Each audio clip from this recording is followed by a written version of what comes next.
শিশুদের বিভিন্ন বদ নজর ভরে থাকে,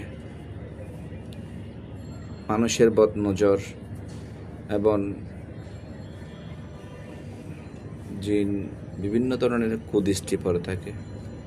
যদিও তেমন কিছু হয়, তাহলে সেই বদ নজর থেকে রক্ষা পাওয়ার জন্য একটা হাদিস আছে, দোয়া আছে, সেটা আমল করবেন।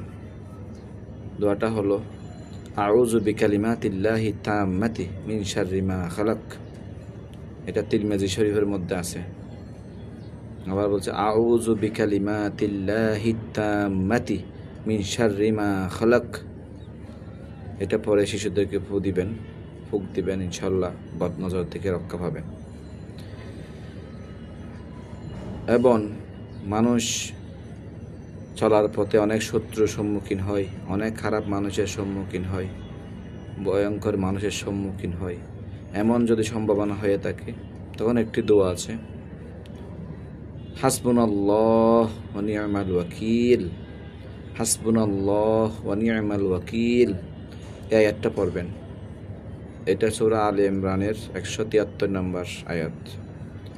এটা পড়বেন মনে মনে। আল্লাহ ইনশাল্লাহ আল্লাহ আপনাকে শত্রুর কুদৃষ্টি থেকে, কুমন্ত্রণা থেকে, আক্রমণ থেকে আপনাকে হেফাজত করবেন। হাসবুনাল্লাহু ওয়া নি'মাল ওয়াকিল, এই জিনিসটা পড়বেন। আসসালামু আলাইকুম।